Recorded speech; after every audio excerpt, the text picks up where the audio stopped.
एक छोटा सा गांव, चारों ओर हरियाली, पंछियों की आवाजें, कच्चे मकान और मिट्टी की वो सौंधी खुशबू, मानो खुद कुदरत ने इसे अपने हाथों से सजाया हो। पर गांव के लोग गरीब थे, फटे कपड़े, टूटी झोपड़ियां, लेकिन चेहरों पर सच्ची मुस्कान और दिलों में मेहनत की आग। किसी के पास बैलगाड़ी थी, कोई खेतों में पसीना बहाता था, तो कोई धूप में बैठा गाय से दूध निकालता। ये लोग दिन रात मेहनत करते, बस 2 वक्त की रोटी के लिए।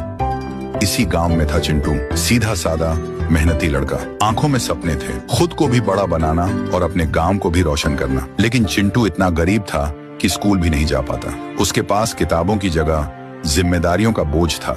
उसके पिता शराब पीते थे। चिंटू की आंखों में आंसू आते थे जब पिता गाली देकर सो जाते। घर चलाने की जिम्मेदारी चिंटू पर थी। वो खेतों से चोरी छुपे फूल तोड़ता है और फूल को टोकरी में डाल के फिर सड़क किनारे फूल रख के बेचने लगता है। लेकिन किसी ने कुछ खरीदा नहीं, सब आगे निकल जाते।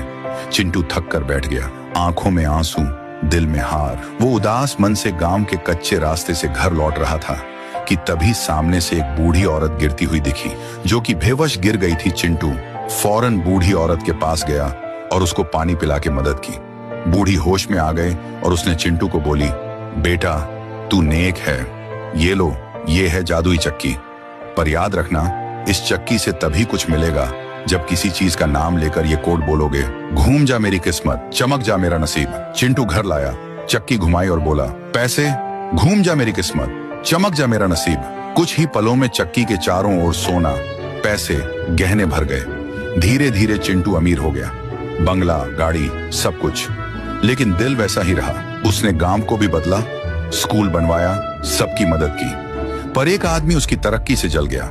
एक रात वो चिंटू के बंगले में घुस के चोरी से वो चक्की उठाकर अपने घर पर लाता है। अगली सुबह उसने बोला, दौलत से भी बड़ा कुछ दो, और कोड बोला, घूम जा मेरी किस्मत, चमक जा मेरा नसीब। लेकिन चक्की से निकल पड़े हजारों जहरीले कीड़े। वो आदमी तड़पता रहा और वहीं उसकी मौत हो गई। तात्पर्य, नेक कामों का फल कभी खाली नहीं जाता और लालच का अंजाम हमेशा बुरा होता है।